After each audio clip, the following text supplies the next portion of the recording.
Oi, doutor Olá, Paraná. como vai, Érica? Tô bem, e o senhor como está? Tudo bem? Está trabalhando onde? Não, aqui agora eu tô no escritório, tô em casa. Ah, tá Livre em de meu casa. pai. Mas eu Ah, comecei a trabalhar essa semana no Tribunal de Justiça. Na verdade, eu ah, estava, né, lá na presidência da Comissão de Saúde da OAB e uma juíza que é coordenadora do Sistema dos Juizados, doutora Fabiana, me convidou uhum. para ser assessora dela. E Ah, aí, legal. é, comecei essa semana e aí Renê agora que é o presidente da comissão. Ah, é Renê? É, Ah, então estamos em legal. casa, né?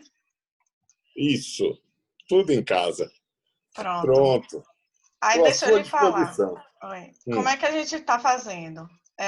Aqui mesmo no Zoom, eu vou colocar para gravar a nossa conversa. Aí vou só fazer a certo, apresentação inicial. E aí eu vou fazendo algumas perguntas, o senhor vai respondendo e fica à vontade em relação à resposta. No perfeito, final, esse vídeo vai ficar gravado. Daí a gente lança no YouTube da Escola Superior da Advocacia, da OAB, e perfeito. um trecho no Instagram, porque o Instagram não permite gravar todo. Aí a gente coloca lá só o comecinho e um link informando que o vídeo completo tá no YouTube.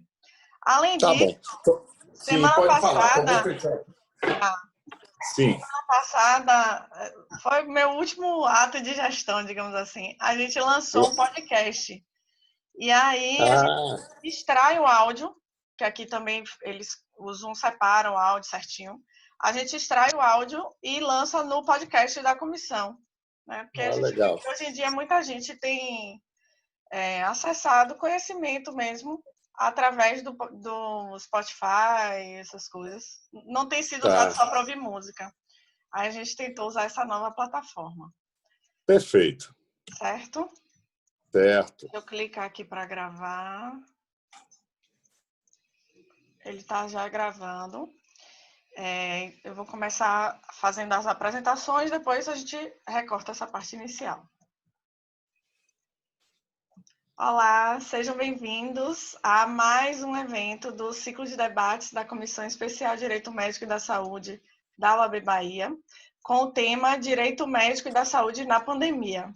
Hoje nós temos como convidado o Dr. Raimundo Paraná, que é conhecido pela maioria de todos, que é professor da Universidade Federal da Bahia, pesquisador, pós-doutor, e que tem contribuído muito com a construção de conhecimento científico. E nesse momento em que a gente verifica a falta de fidelidade das informações divulgadas na imprensa, foi um convidado unânime entre todos os integrantes da comissão de que deveria participar para trazer aqui algumas informações.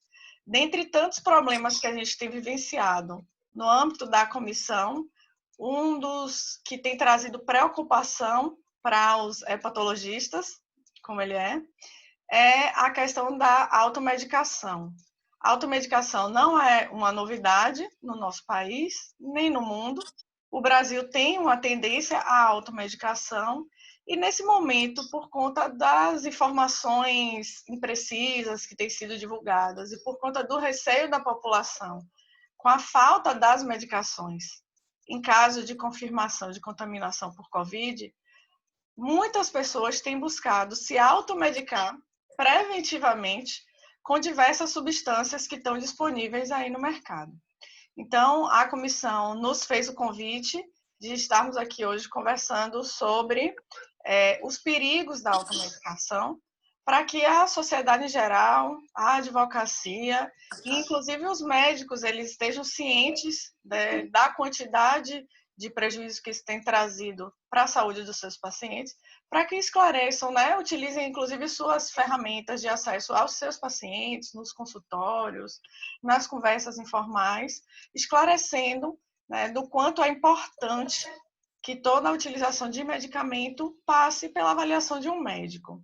Então, doutor Paraná, se quiser fazer as suas considerações iniciais sobre a automedicação em geral, e aí vamos tratar depois dos casos específicos que têm sido levados à tona com essa pandemia.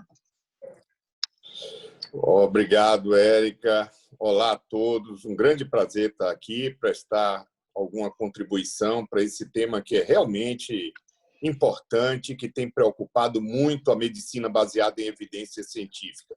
A medicina, nos últimos anos, conquistou a área da evidência científica e deixou, de uma vez por todas, a área do achismo. Não é o que eu acho, é o que eu posso provar. Isso minimizou muito grandes erros que foram cometidos em nome da medicina. Talvez eu vou citar um deles, a talidomida, e vou citar a história da talidomida para vocês entenderem por que é necessário ter estudos científicos que embasem o uso de qualquer medicamento. Porque não é aquilo que eu acho, aquilo que parece ser racional e que parece ser inócuo que deve ser utilizado indiscriminadamente. E é preciso também chamar a atenção de que as fake news viraram uma pandemia paralela. Já eram graves, um grave problema de saúde pública na área de saúde, se tornou um problema de saúde pública tão grave quanto a pandemia da Covid. E acho também que a classe médica, de certa maneira, está se omitindo em algumas situações, porque devem reagir quando qualquer colega fala o que não deveria falar, porque não tem base científica. E a melhor reação é, todas as vezes que observarem uma colocação estapafúrdia de algum colega, que encaminhe às instâncias competentes, que é o Conselho de Medicina. Eu acho que, se todos agissem assim, também teríamos uma minimização dos danos que estamos vendo na atualidade. Nós temos, doutor Paraná, visto que a sociedade e a imprensa, ela se colocou na posição de discutir prescrição médica, discutir a utilização de medicamento, discutir, inclusive, a eficácia de medicamentos durante esse ciclo de debates que está sendo realizado, né, na Comissão de Direito Médico e da Saúde da OAB, que atualmente é presidida pelo nosso amigo René Viana. Algumas pessoas, quando estão assistindo no YouTube ou no Instagram, encaminham perguntas sobre a eficácia de medicamento. E, normalmente, nós temos como convidados juristas ou promotores de justiça, advogados, pessoas que não são da área jurídica. E a gente tem tido cuidado de sempre, na participação, explicar, olha, quem está falando aqui não é um médico, não é um pesquisador, é um pesquisador de outra área, das ciências jurídicas, né? Então, a gente não tem como fazer essa pergunta para nosso convidado. E o senhor falou algo agora que é super importante, que é a questão da medicina baseada em evidências. Muitos debates, eles têm se fundado em argumentos empíricos, mas não no sentido do empirismo científico, né? Que é também relevante para a ciência os dados empíricos, obviamente, mas em algo como fundamentos observacionais relevantes. Muitos médicos têm dito, eu tratei pacientes com esse medicamento e tem dado certo. Eu tratei pacientes com tal medicamento e deu certo. Apesar de não ter nenhum grau de confiabilidade científica naquela utilização. Como o senhor falou aí sobre essa questão da informação e da fake news e o papel do médico, talvez fosse relevante também a gente discutir de que forma que a sociedade, que os profissionais e que a imprensa, porque eu acho que são aí os três, né, partícipes dessa discussão que tem levado à propagação de fake news, eles podem lidar com o que é evidência científica, o que é esses fundamentos observacionais, e aí eu coloco entre aspas, né, porque eu não sei se existe de fato essa nomenclatura ou se é algo que foi cunhado agora nesse contexto, de que forma que esses partícipes podem lidar com essas informações para tentar diferenciar na sociedade o que são esses fundamentos e o que é evidência científica apta a ensejar e a respaldar a prescrição medicamentosa. Bom, eu vou iniciar respondendo isso com duas histórias que nos dizem por que é necessária a evidência científica. A primeira delas que eu mencionei, a talidomida. Num determinado momento, o uso da talidomida durante a gravidez era uma situação até de status do médico prescritor. Isso lá se vão 3 décadas, 4, 5 décadas. Porque a talidomida melhorava o humor da mulher grávida, da gestante, melhorava apetite, diminuía a náusea, vômito. Então, os médicos que introduziram a talidomida, eles eram muito procurados na época justamente porque traziam esta novidade, sem que houvesse um único estudo controlado. O que é um estudo controlado? Um estudo que avalie primeiro em animais e depois ele siga 3 a 4 fases de avaliação em humanos, comparando com outro tratamento ou com o não tratamento. Esses são os estudos controlados que nos trazem a evidência de nível 1, que é aquela que é realmente capaz de mudar uma conduta, de introduzir um novo tratamento. O que é que aconteceu? Muitas mulheres foram expostas até que alguém percebeu que o número de malformações tinha aumentado, coincidindo com a introdução, alguns anos depois, da talidomida. E aí se aplicou uma outra metodologia, que é caso-controle, para estudos retrospectivos. Isso é medicina baseada em evidência. Para cada situação, uma metodologia diferente. Se eu quero saber se funciona e se tem eficácia e segurança, eu faço estudo clínico controlado. Se eu quero saber se tem risco de causar algum mal ou de ser a causa de alguma doença, eu faço um estudo retrospectivo, caso-controle, e calculo o que se chama odds ratio, ou a razão de probabilidade, vamos dizer assim. E o que é que aconteceu? Quando se fez o estudo retrospectivo, caso-controle, a talidomida foi simplesmente banida do tratamento nas mulheres grávidas e induziu malformações que até hoje nós vemos por aí pessoas que são vítimas dessa prática. Uma segunda prática, todo mundo na década de 50, 60 que tinha extosomose, isso baseada na opinião de cirurgiões que eram considerados grandes expertos e que naquela época vigorava a história da sumidade, o que a sumidade dizia se seguia. Graças a Deus, a medicina baseada em evidência acabou com isso. Não há sumidades, há informações que são democratizadas, o que é preciso é saber interpretá-las. E, para isso, é preciso ter a formação em ciência médica. E aí, naquele momento, muitos pacientes com extosomose foram submetidos à retirada do baço, à esplenectomia. E esses pacientes vieram a falecer 20, 30 anos depois, ainda precocemente, por causa de fenômenos causados por trombose da veia do fígado, que se chama veia porta, e da veia do intestino.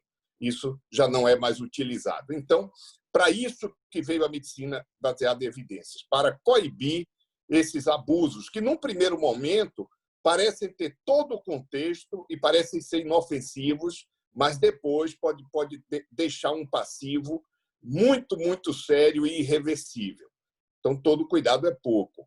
Entre as medicações que estão sendo preconizadas na era da Covid, muitas, os coquetéis são muito variáveis, varia de médico para médico, e aí os pacientes estão usando também sem prescrição médica. Eu acho que as duas situações são complexas.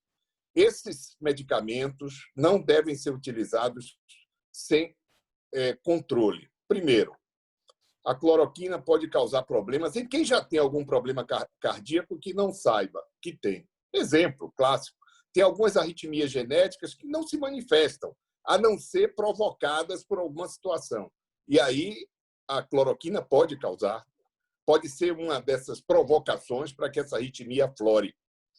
É o caso, por exemplo, da síndrome de Brugada, que é fatal em boa parte dos casos, porque causa morte súbita. Outras arritmias também se agravam. A cloroquina, de todas essas drogas, é a melhor estudada.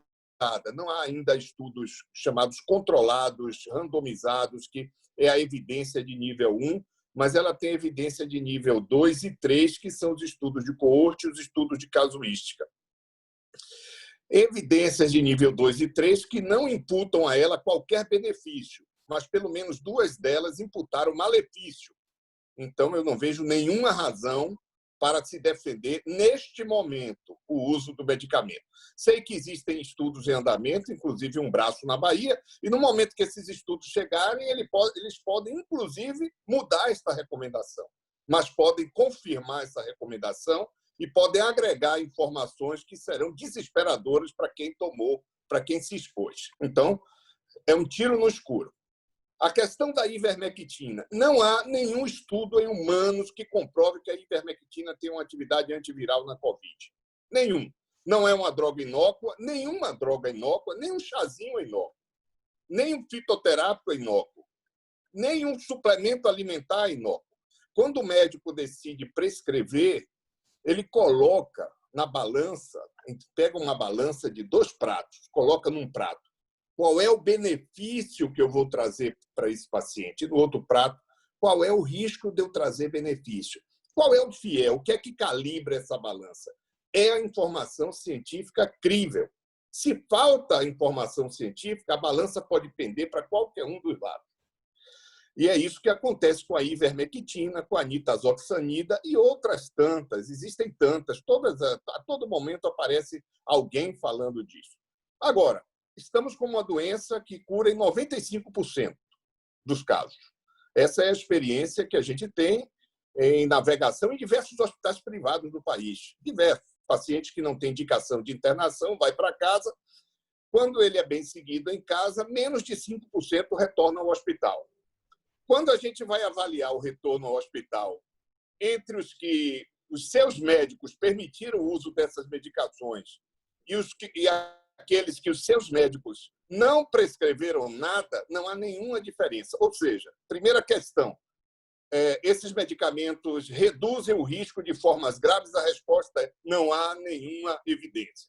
Segundo, dos pacientes que estão no hospital, comparando os que tomaram e os que não tomaram, e os que foram para a UTI com formas graves, não há nenhuma diferença. O que houve em termos de diferença até este momento, em estudos qualificados, porque há muito estudo que é lixo, não serve para nada, não adianta ler, porque a gente já observa na composição da metodologia que ele foi inadequado para a pergunta que ele deveria responder. Então, nem se perde tempo com um estudo desse. O médico que é treinado em evidência científica, ele já conhece, ele já separa o joio do trigo, porque aquilo que não tem uma metodologia adequada para responder a pergunta, nem perca tempo para ler, porque não vai agregar nada. Portanto, o que acontece é que, na UTI, os pacientes que tomaram esses medicamentos e os que não tomaram não tiveram também diferença de desfecho, embora em um grande estudo, que não foi controlado, mas foi com um número grande de pacientes, por isso a evidência dele fica entre nível 2 e 3, ele mostrou uma mortalidade maior entre os que usaram cloroquina. Quanto à ivermectina, é bom lembrar que é uma droga que foi usada em cultura celular, não em organismos, muito menos em humanos. A realidade de uma cultura celular é completamente diferente, com uma dose 17 vezes maior do que a que se usa em humanos, e depois de 3 dias de inoculação na cultura de célula, houve uma redução da taxa de replicação viral. Mas isso não tem nada a ver com o organismo humano, até porque uma cultura de célula não tem a complexidade de um organismo que tem bilhões de células e também não tem a situação que a gente sempre teme, que são as chamadas interações medicamentosas. A ivermectina ela pode causar lesão direta no fígado, eu já tive casos e continuo tendo. Sexta-feira tive coincidência 3 de pacientes que estavam tomando para Covid e que desenvolveram agressão ao fígado. Isso é conhecido, ninguém contesta isso. Não é uma coisa muito frequente, mas no consultório do hepatologista, sim, porque é a referência e as pessoas são encaminhadas, né? Mas existe, a gente sabe que existe isso. E, por outro lado, ele interfere também com uma série de medicamentos, que ele inibe um local no fígado, que chama o CYP, que é responsável pela metabolização de diversas drogas. E o indivíduo usa essas medicações sem levar em consideração a conciliação com outros medicamentos. Isso pode dar desastre. A mesma coisa em relação à nitazoxanida. Então, é preciso observar essa situação com um raciocínio científico, não com um raciocínio irracional. Uma doença que cura 95% das vezes, sem nenhum medicamento, como imputar a cura a um medicamento? Sem utilizar uma metodologia com cálculo amostral correto. Não tem como. É a mesma coisa que o chá de limão na gripe. Quase todo mundo com gripe vai curar. Se tomar o chá de limão, acha que curou por causa do chá. E o chá de limão não traz nada. Nem a vitamina C do limão sobrevive à fervura. A coisa boa que o limão tem é a vitamina C, mas ela denatura com a fervura. Portanto, o chá de limão nada serve. Mas não faz mal. Interessante Enquanto porque que essas medicações fazem, né? é interessante porque, de fato, eu tenho ouvido alguns relatos de médicos exatamente no sentido de que utilizaram com seus pacientes e os pacientes ficaram bons ou ficaram curados, né? E é como o senhor explicou, na verdade, esses pacientes teriam ficado curados com ou sem o medicamento, com ou sem essa intervenção. E talvez, na verdade, o uso da medicação é o que aparentemente está se verificando, ela cause outros problemas, então outras reações adversas, seja por interação medicamentosa ou intervenção em outros sistemas do corpo humano que não se equiparam com uma placa, né, com células in vitro, enfim. Então, acho que isso realmente é algo que vai enriquecer o debate nesse sentido. E eu queria perguntar ao senhor especificamente sobre alguns protocolos que a gente tem visto. Protocolos de OPAs, né, de operadoras de plano de saúde, OPS, protocolos de grupos de médicos que têm sido divulgados, né, já com a indicação, dosagem, né, posologia, com a frequência de uso de todas as substâncias, sem individualizar para um determinado paciente, que é algo grave, né? Nenhum protocolo ele é estabelecido de forma rígida, e sem ser subscrito por médicos, que também é uma situação delicada, eu tenho visto isso aqui na Bahia, inclusive, e utilizando exatamente esses fármacos que o senhor citou, que é ivermectina, cloroquina, hidroxicloroquina, às vezes em conjunto com outra substância, azitromicina, ou às vezes individualmente, mas quais são os riscos de que eu, como paciente, por exemplo, leiga, né, que não sou da área de saúde, me utilize daquela prescrição para fazer uso em casa, seja preventivamente ou seja no tratamento, porque as pessoas têm feito uso tanto preventivo quanto já depois de confirmada o contágio pelo coronavírus. Bom, inicialmente, chamar a atenção das pessoas que, olha, protocolo é uma coisa séria. Para você fazer um protocolo institucional ou um protocolo de sociedade de especialidade, se faz toda uma metodologia para isso, que é baseado na avaliação, na revisão da literatura médica, nesse primeiro trabalho de separar o joio do trigo, observar o que não presta e que acabou sendo publicado em revistas de segunda e terceira categoria, daquilo que passou por uma revista com crivo editorial, que teve acesso a banco de dados, que avaliou corretamente a publicação, é o primeiro passo. Depois se escolhe os expertos internacionais, geralmente com multidisciplinaridade, justamente para levar em consideração os riscos de toxicidade em diversos órgãos e sistemas. Então, agrega hepatologistas, cardiologistas, nefrologistas, e daí se constrói um documento. Das centenas de operadoras de saúde do Brasil, eu acho que só uma se arvorou nesse caminho aí, as outras não. E é preciso entender também, historicamente, por que houve isso. Há uma orientação, uma questão aí histórica desde o início da pandemia que talvez possa explicar algumas coisas. Quanto aos grupos de médicos que se reúnem, isso não tem valor nenhum. Nenhum. Qualquer médico pode se reunir e passar alguma coisa, escrever alguma coisa que é da cabeça deles, mas isso não é evidência científica. É medicina do achismo ou medicina baseada em fantasia. Pode ser.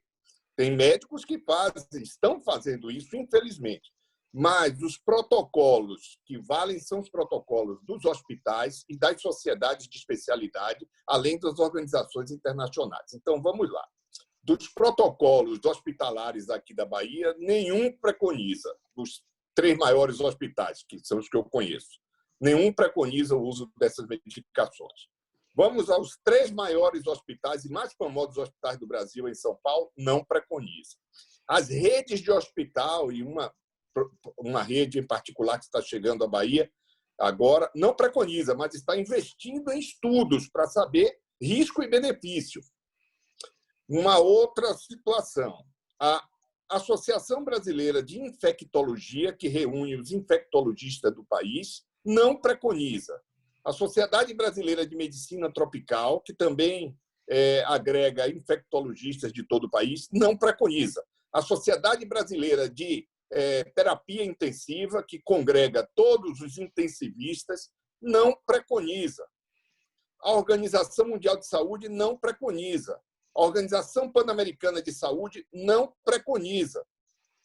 E as associações europeias e americanas de infectologia, que são as mais poderosas do ponto de vista de trabalhar com evidência científica, não preconizam. Então, diante de todos esses grupos robustos, fortes, de credibilidade, que não preconizam, o que vale uma opinião de 4 ou 5 médicos que não estão sequer envolvidos na área acadêmica, que não têm um treinamento em evidência científica e que estão a contrariar as orientações das suas sociedades de especialidade. O que é pior, eu já vi em lives médicos que não prescrevem falando sobre esses medicamentos.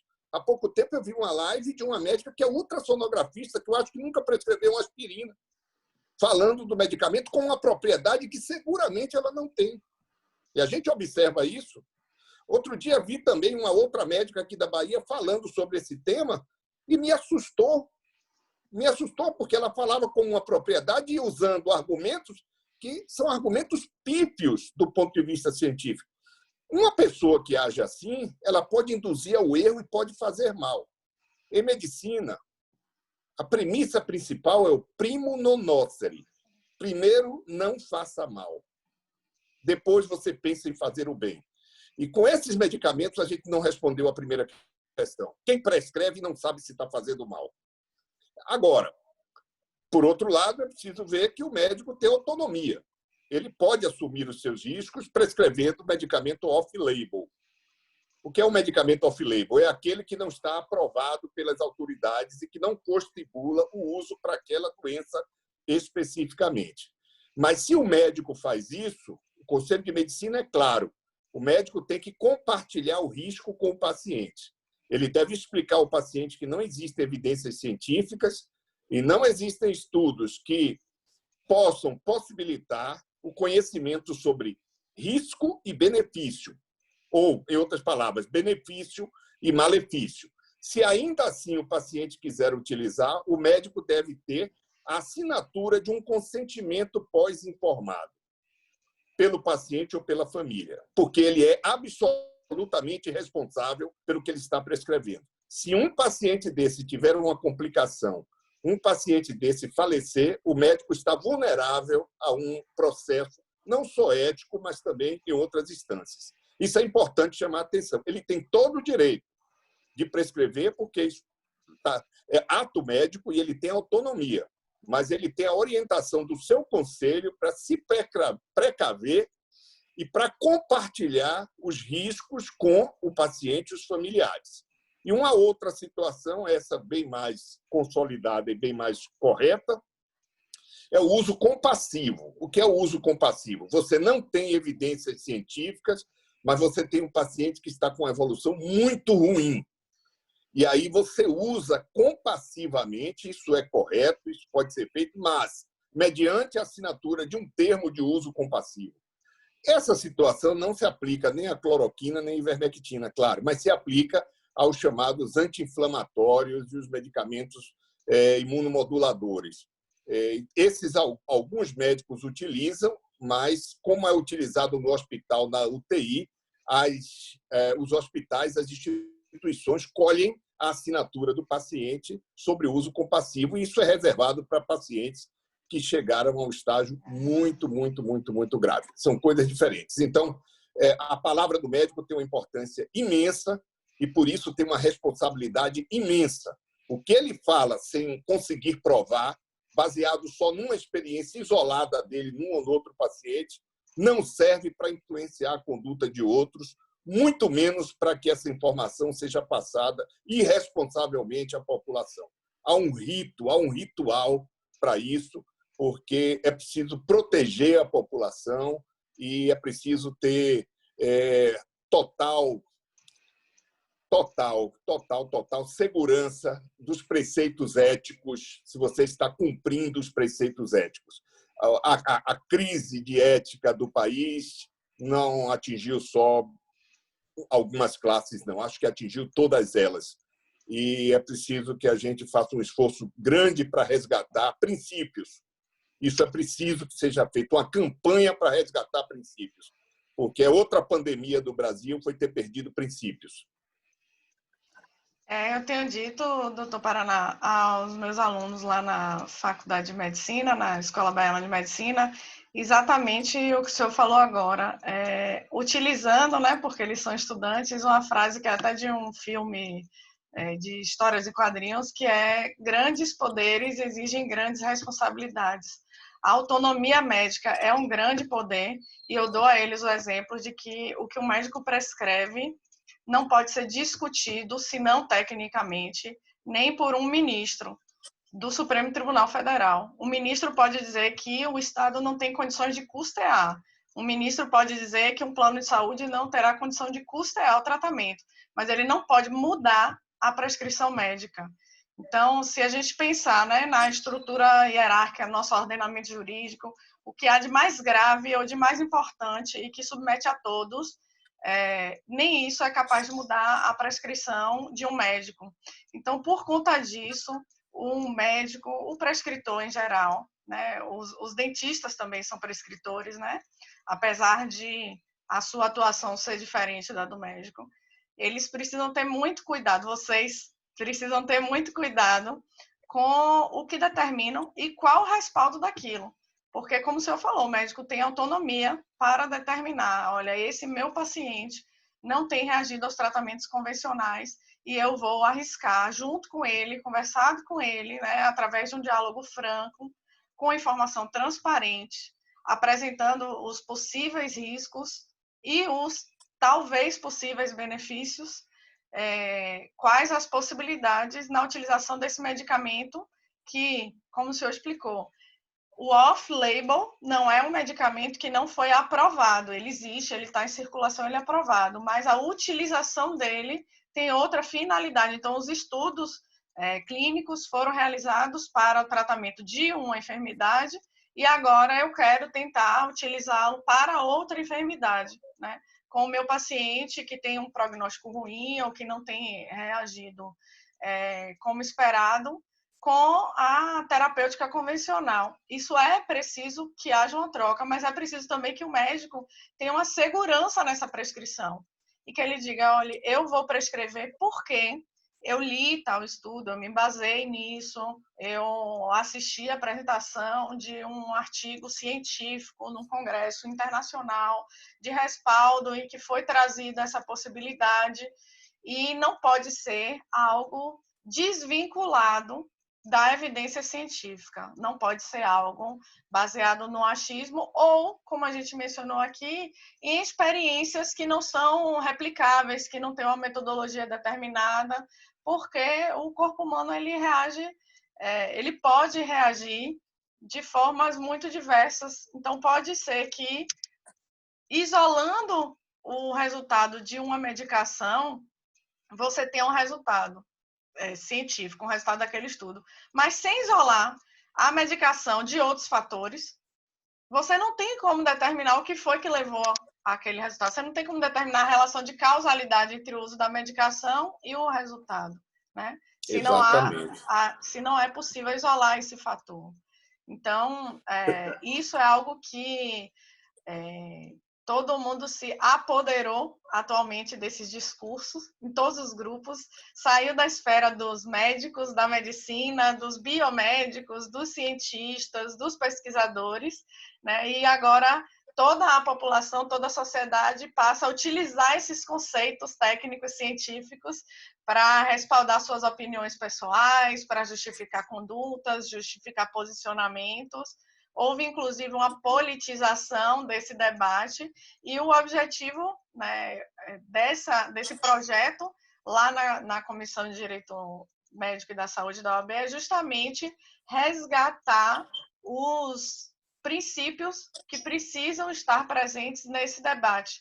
Então, por isso que o convite é feito a especialistas, a pessoas que têm condições técnicas, historicamente, né, pela sua vida pregressa, de discutir esses conceitos, de trazer esses conceitos. E aí eu queria agora fazer uma provocação mais exatamente para a população. Como que nós, leigos, né, porque também eu tenho uma formação na minha área, mas na medicina eu sou leiga, as pessoas têm medo de dizer isso, de se entenderem como leigos, mas cada um é expert na sua área de estudo e em todas as outras, e na área de engenharia eu sou leiga, assim como em medicina, né? Na prática médica, eu tenho que entender que eu sou leiga. Então, como nós leigos, nós cidadãos, nós podemos e nós devemos lidar com essa questão do medo da doença. É uma doença ainda muito que traz mais dúvidas do que certezas. Para os médicos também, o senhor deve lidar com isso, com seus colegas, que devem lhe ligar cotidianamente, tirando dúvidas, né? Então, traz mais dúvidas do que certezas, traz mais medo do que tranquilidade. Não é só uma gripezinha, mas é uma gripe, né? É uma doença respiratória, em tese, relativamente simples, e por que ela tem colocado em conflito a sociedade. Então, como nós devemos lidar com isso? A gente deve tentar se medicar, deve tentar aguardar o médico? O que a gente deve fazer e quais os riscos de se medicar? Então, vamos lá. Veja, é realmente uma doença que tem um curso benigno em 95%, mas pode ter um curso grave em 5%. Como ela se espalha, ela se transmite muito rapidamente e atinge milhares de pessoas num só dia, esse numérico relativo de 5% se torna, em termos absolutos, em muito. Então, observe que, para cada 100 pacientes contaminados, 10 precisarão de hospital e 5 necessitarão de UTI. Mas 5 pacientes necessitando de UTI é muito, se a gente pensar no sistema hospitalar do Brasil. Então, é por isso as pessoas estão assustadas, claro que estão assustadas. E aquelas que estão em grupo de risco, mais ainda.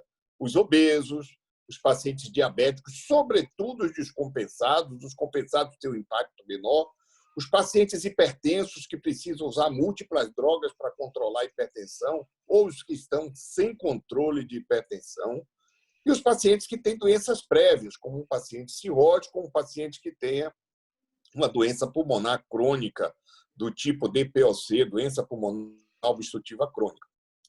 Nessas situações, a preocupação é ainda maior. Mas eu volto a dizer, a maior parte dos infectados vai ter uma evolução benigna.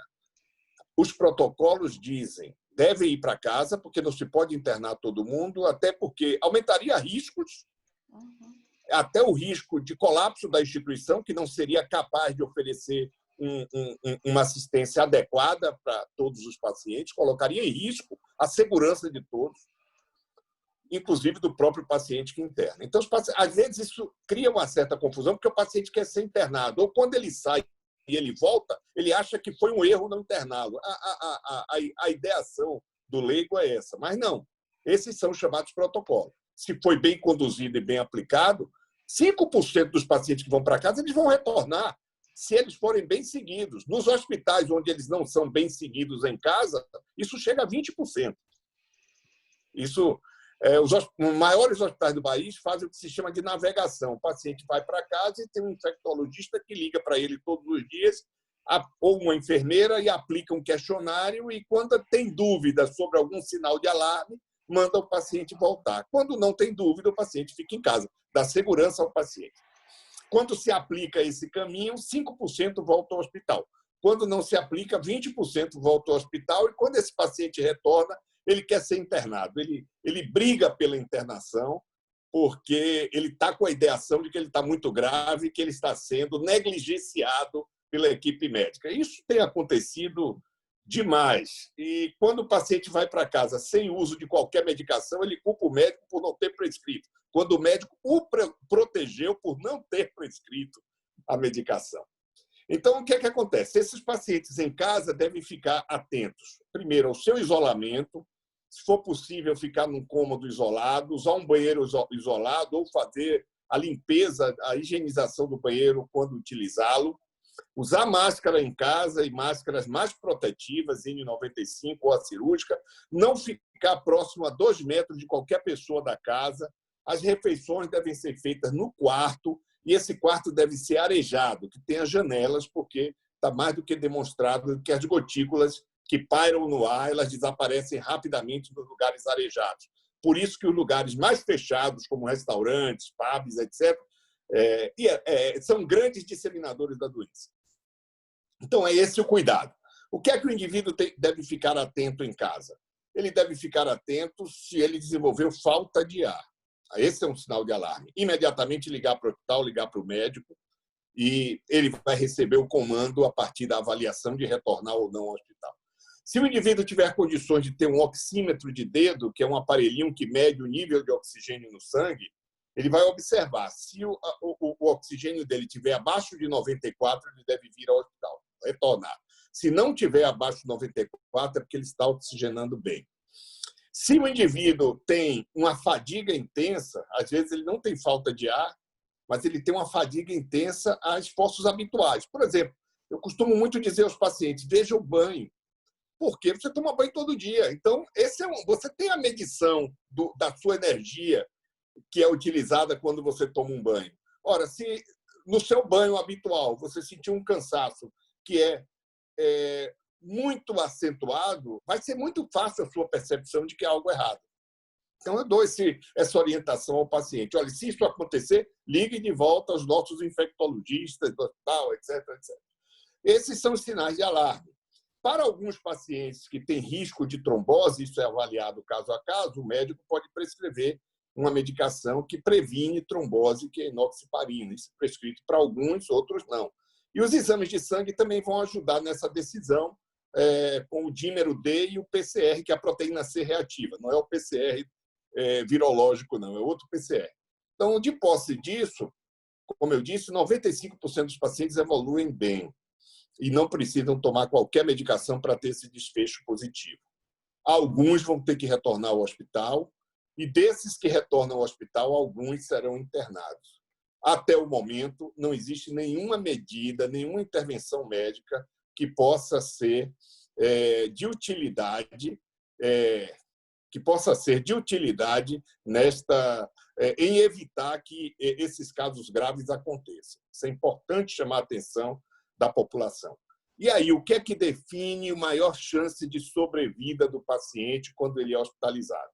A qualidade da equipe assistencial e a qualidade da terapia intensiva. Aí entra toda a equipe assistencial de enfermagem, não é só o médico, é o fisioterapeuta, que tem um papel fundamental, é a organização estrutural das unidades de terapia intensiva. E aí, quando a gente avalia essa situação, a gente vê realmente que a nossa principal pandemia não é a Covid, é o hiato social. A diferença que existe entre os pacientes que são atendidos em instituições privadas, que têm toda essa estruturação fácil, que não tem problema de sobrecarga de pacientes, tem um desfecho mais positivo do que aqueles que são atendidos em boa parte, não todas, porque tem algumas instituições públicas superestruturadas, mas é óbvio que numa situação pandêmica como essa e sem nenhuma orquestração dessa crise, não foi possível se criar um sistema de atendimento que tivesse sido capacitado em tão pouco tempo. É difícil, a experiência do médico que está atuando ela é heterogênea, o corpo de enfermagem, corpo de fisioterapeutas também é heterogêneo. Houve falta de profissional no mercado, porque muitos se afastaram, porque contraíram a Covid, não havia substituições e assim por diante. Então, é essa a questão. No momento que o paciente interna, o que pesa aí é a qualidade assistencial do suporte que o paciente vai receber. muito mais do que qualquer outra medicação que ele venha a utilizar especificamente para a Covid.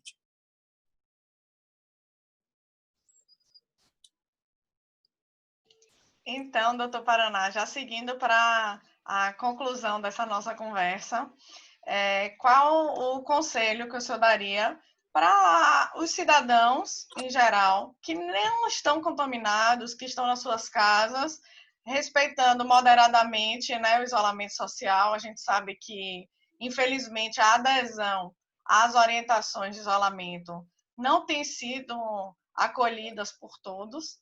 Mas qual a orientação que o senhor daria para as pessoas que precisam sair para trabalhar, que precisam, né, sair para realizar algumas atividades habituais, em relação à medicação? Eles devem tomar alguma medicação preventiva? O que é que eles devem fazer em relação a isso?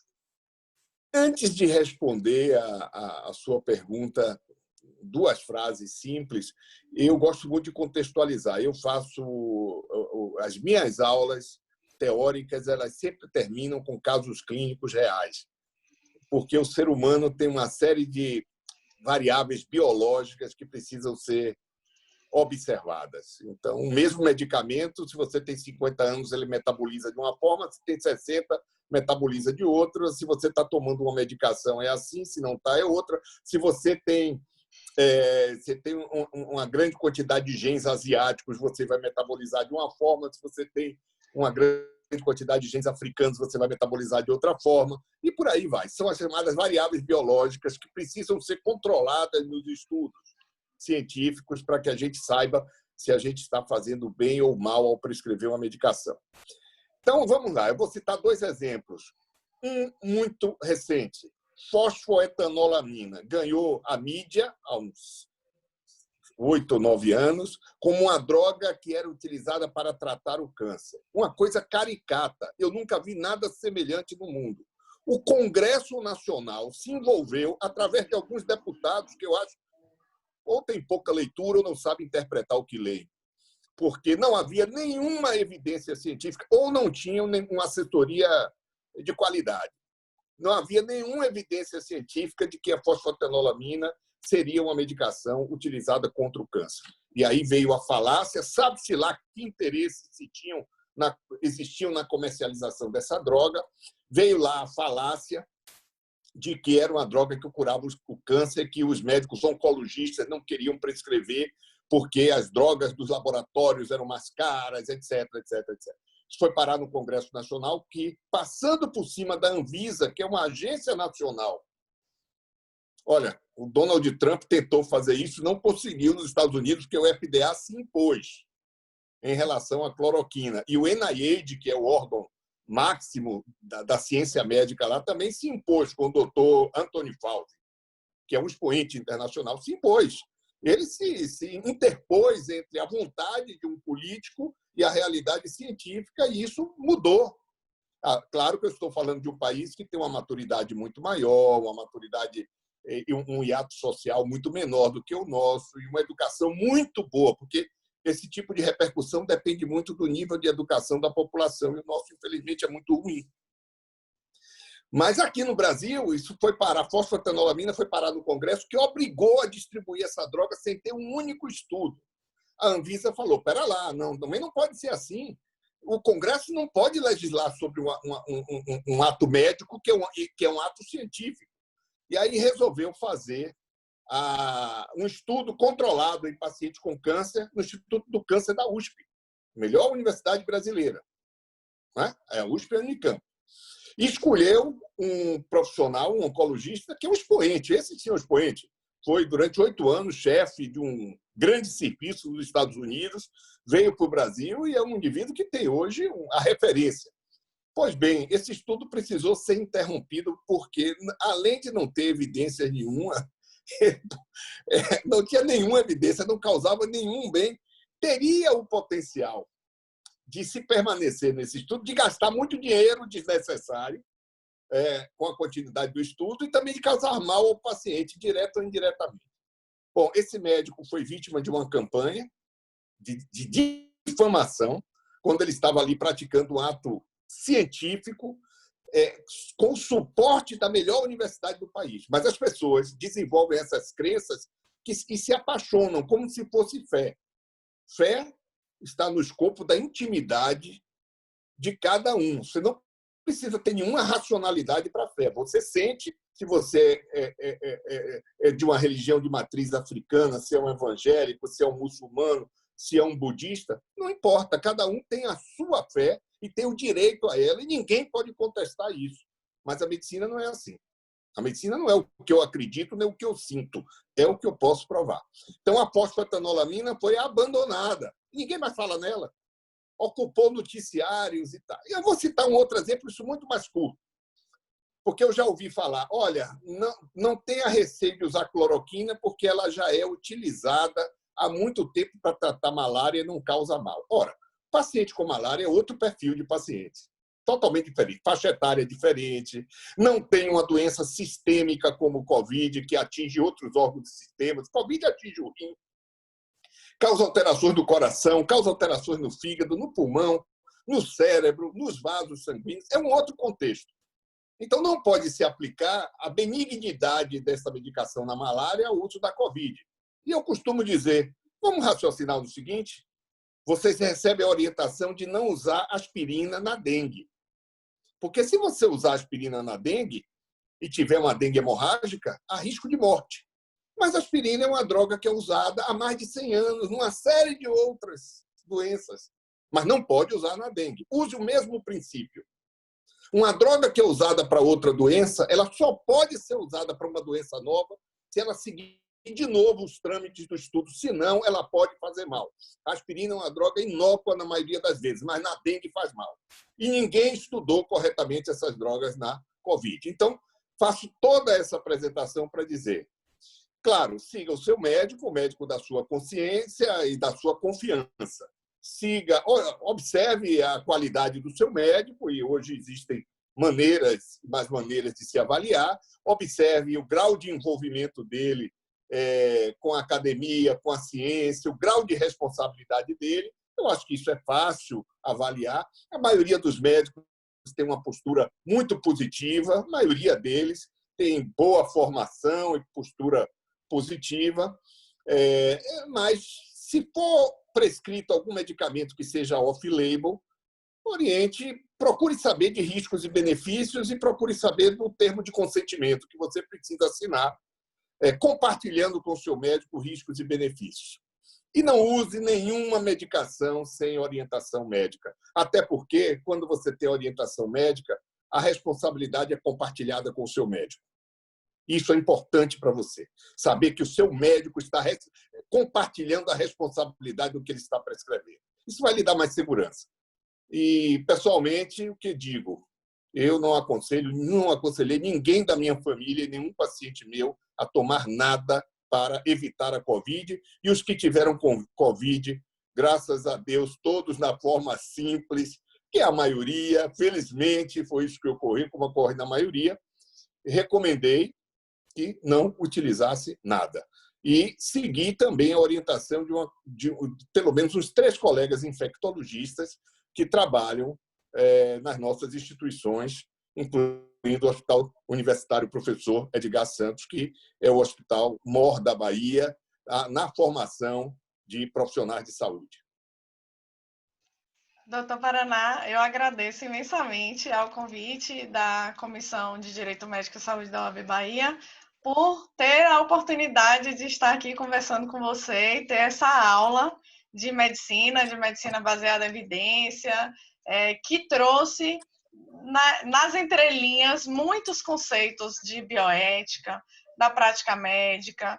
Eu acho que os estudantes de medicina, os médicos, os estudantes de enfermagem, os enfermeiros e os demais profissionais de saúde que nos assistirem vão poder enriquecer os seus conhecimentos como profissionais. E os advogados, juízes, promotores, defensores públicos que lidam com o sistema de justiça e com o direito médico e com o direito à saúde, vão também poder esclarecer muita coisa que está anuviada, né? Está obscura nesse momento pela baixíssima qualidade de informação a que a gente tem tido acesso. Então, eu lhe agradeço muito. Eu me lembro muito do senhor. Eu sou uma pessoa que gosta de chá. No Brasil, as pessoas não gostam muito, eu adoro chá. E eu me lembro muito do senhor falando sobre os riscos do consumo do chá, né? Que as pessoas hoje têm utilizado de forma inadequada, em grande quantidade, e que isso tem causado uma hepatotoxicidade grande. As pessoas têm tido problema hepático realmente, por conta de uso de algo que é simples. Então, se até o chá a gente precisa ouvir de um hepatologista que não deve ser utilizado sem os cuidados, sem cautela ou em excesso, quiçá medicamentos, né, que são manipulados e que são vendidos em farmácias, ou seja, em locais adequados. Independente da farmácia exigir ou não a receita médica, o ideal é que os pacientes, as pessoas, os cidadãos, busquem a orientação de um médico antes de fazer uso. Então, eu agradeço muito pela sua disponibilidade, por estar aqui com a gente. Para mim foi enriquecedor e acredito que para toda a população que nos assistir. Tá certo? Então, obrigada. Muito obrigado a você, Érica, e também à OAB por essa oportunidade e estamos sempre à disposição. Eu costumo dizer que o médico é como disse Milton Nascimento, ele tem de ir onde o povo está, porque essa é a sua função. É como artista, tem de ir onde o povo está. Muito obrigado. Tchau, tchau. Até mais.